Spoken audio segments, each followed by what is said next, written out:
Here in Halifax lie the remains of 150 victims of one of history's most tragic maritime disasters.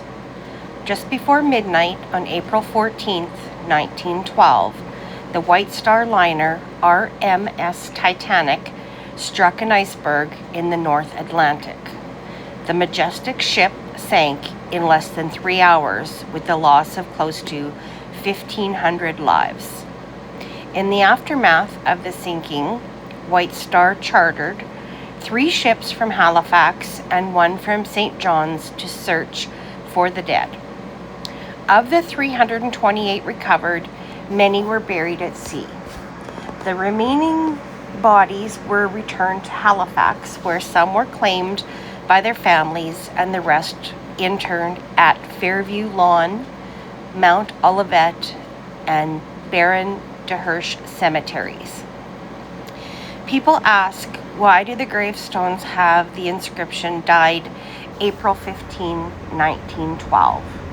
The Titanic sank at 2:20 a.m. on April 15, 1912. Given the freezing temperatures, it was believed that most of the victims died of exposure soon after the sinking. People also ask, what does the number on the gravestones represent? The bodies of all the Titanic victims buried in Halifax were recovered at sea near the area of the sinking. The number on the gravestone is the number assigned when the body was found. You will notice some of the graves do not have a name. In some cases, there were no distinguishing marks or personal belongings that enabled a positive identification of the body. However, thanks to careful research based on details provided in the coroner's files, a number of Titanic victims have been identified in recent years. Research has also shown that some of the names on the headstones are misspelled.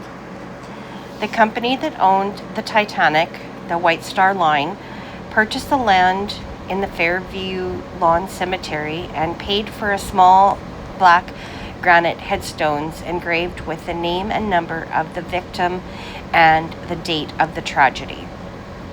The cost of any additional engraving or more elaborate stones was assumed by the families, friends, or other groups. There were over 3 times as many men, including the crew, on board the Titanic as there were women. However, the percentage of women who survived was much greater. The fact because the Titanic crew tried to give preference to women and children. Over half of the 705 survivors were women and children. This is one that kept drawing me back to it. It was one that was an unnamed child at the time, but thanks to the research and technology that we have now, that was one of the ones that was able to be identified many years later, and they were able to place a new headstone with the child's name, date of birth, as well as the date of death. As we were leaving the cemetery, we came across this beauty. This beauty was enjoying the peace and calmness of the cemetery